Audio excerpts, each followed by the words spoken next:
friends. Welcome to Race to Rise podcast, a place where we discuss bite-sized wisdom nuggets with easy-to-follow practices to live a better life. I am your host, Mital Patel, a parenting junkie, Ayurveda enthusiast, and an advocate of conscious living.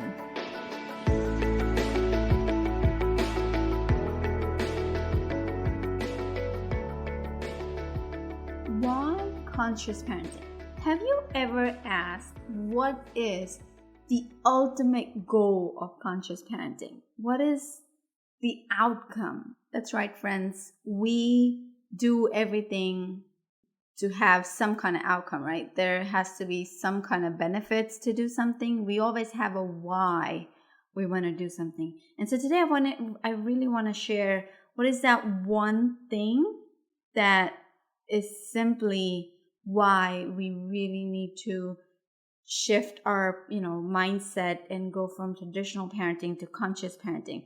I really think conscious parenting is all about raising children who feel worthy, who feel, enough, that they're enough within, who feel worthy of everything that desired, whether it's love, whether it's about being heard, being seen.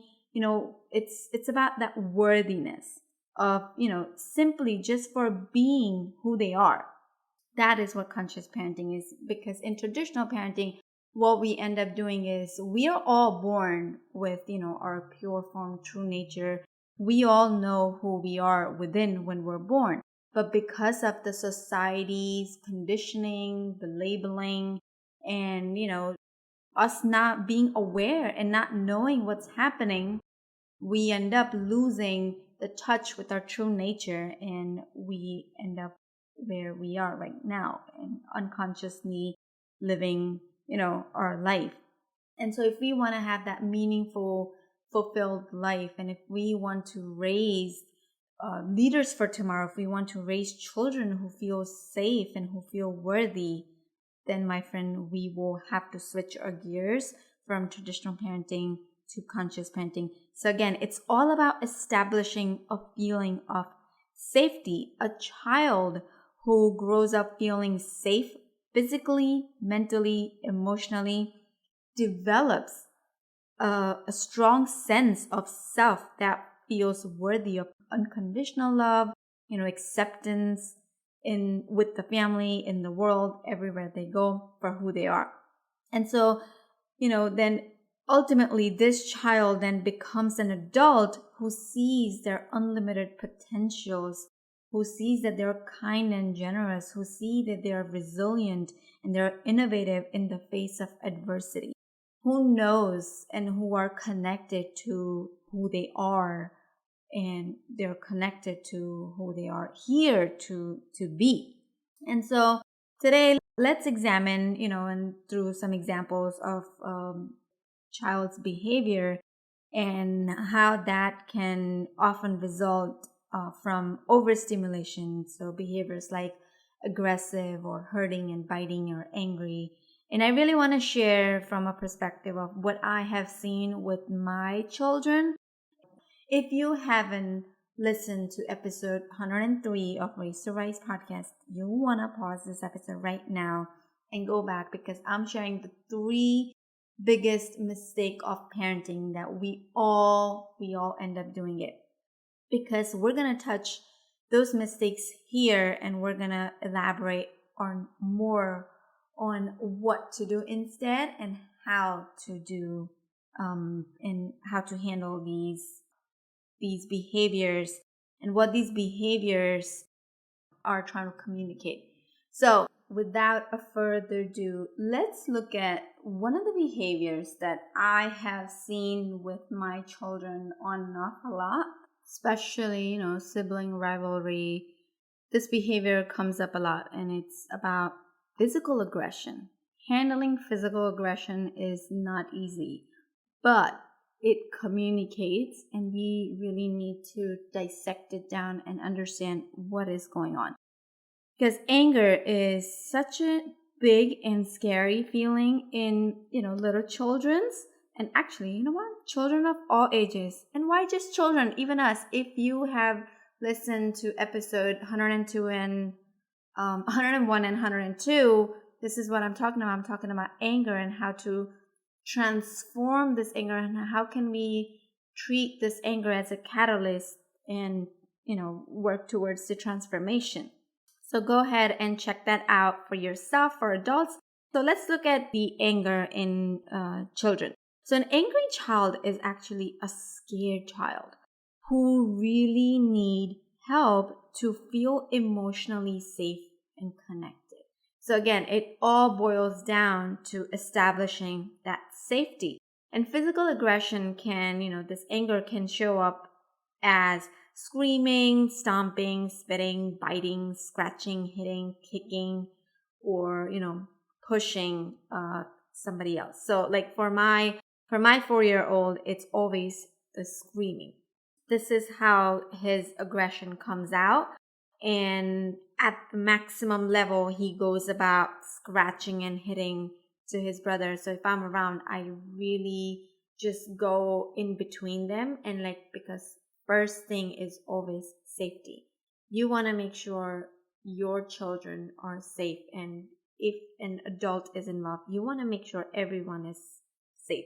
Physical safety comes first because that's what you can see, right? So the one thing that children are trying to communicate in that moment is, I feel scared, I feel alone, I feel isolated. I can't feel anyone, anyone's love for me.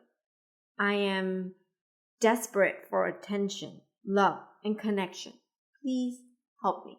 This is that core need that our kids are trying to communicate through the physical aggression.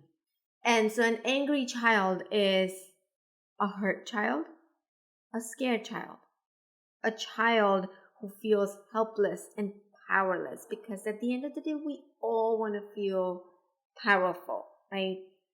An angry child is a child who can't reason logically. They don't have anything to logically that makes sense to them in that moment. A child who really can't feel the love of parents or siblings in that moment or any other caretakers. A child who can't articulate the fear because they don't have words for that feels in their body. A child who may or may not have, conscious memories of where this fear is coming from. A child who is releasing any kind of grief. Now, the grief doesn't have to be loss of, a person in life. A grief could be a loss of a toy. A grief could be from, the loss of connection that they're having with their sibling. Could be anything.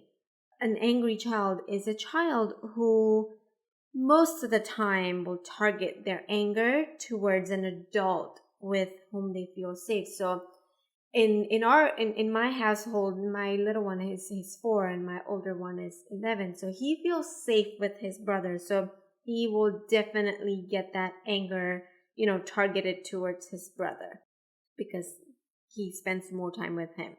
And an angry child is someone who needs a firm but loving limit, a loving boundary in order for them not to feel, not to hurt themselves or others, and in order for us to have that safety in place. And an angry child is a child who needs your help right away. Yes, they need an immediate help. So let's dissect this screaming behavior. Let's look at the screaming behavior. So, for example, when my 4-year-old is screaming at the top of his lungs, the first thing is we all feel triggered to scream back. So like me, my son, we all feel, triggered. We might even feel embarrassed or ashamed if this happens in public or even privately at home during dinner or something, right? So where does this feeling of shame comes from? So when your child is screaming, the number one key is self-awareness and awareness of our own fears and limitations about what others will think of us. This is where it comes from. And so these are the issues that we really need to work on, with the life coach, or by sitting in, if you want to do it by yourself, like, meditation, journaling, self-help books, courses, whatnot. But again, understanding that conscious parenting is a relationship based on safety, trust, honesty, presence of mind, and connection.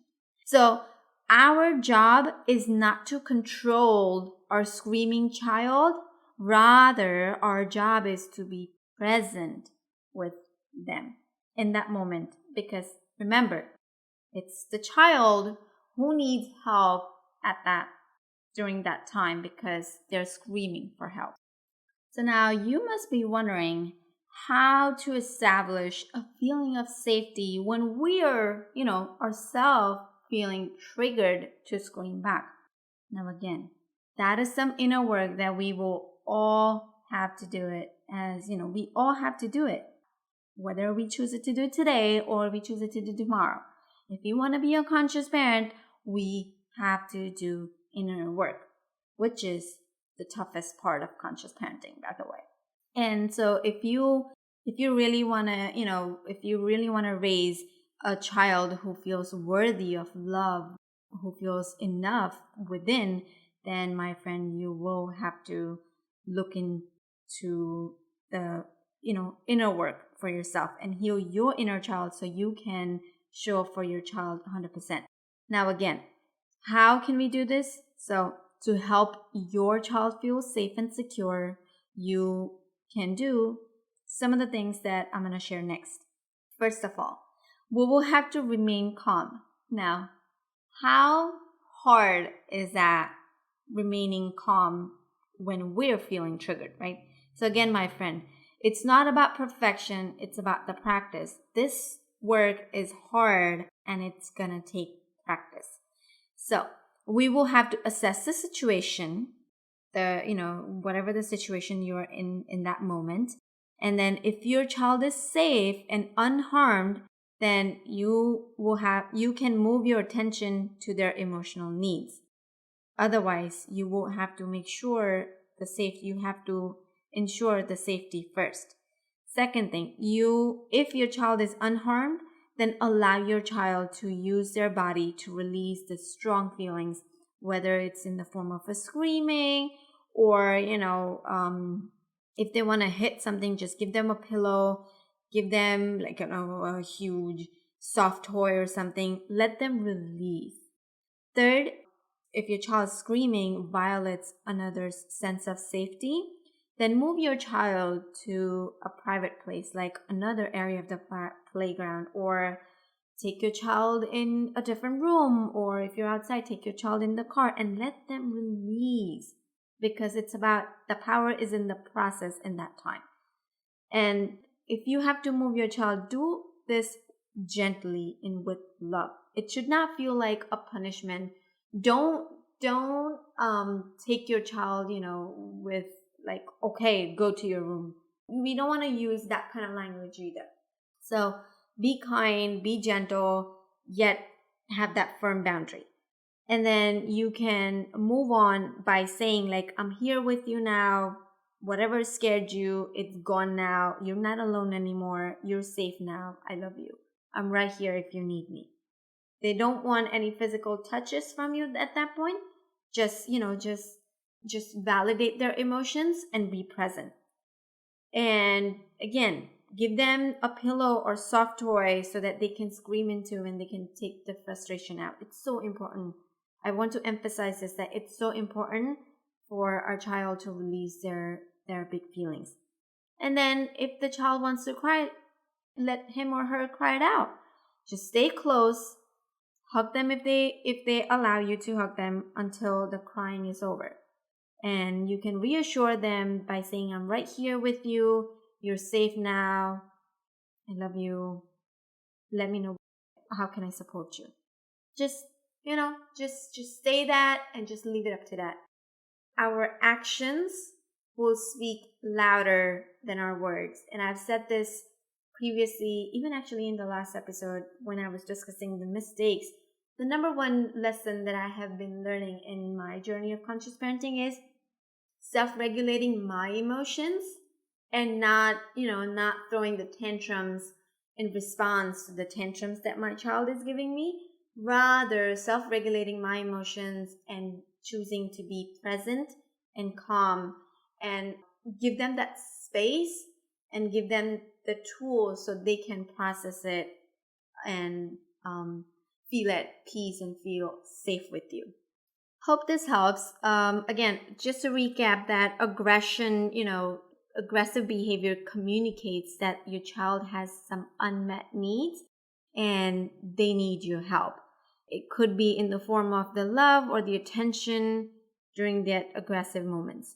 And also understand that aggressive child feels deeply scared themselves, like they're like really scared within themselves, and all they are looking for is help to help with the fear that is showing up in that moment for them. That's it for this week's episode of Race to Rise. Be sure to sign up to our email list at risewithmittal.com and join us again next time for more wisdom about life, kids, and everything in between. I am Mittal Patel, wishing you happy raising and rising.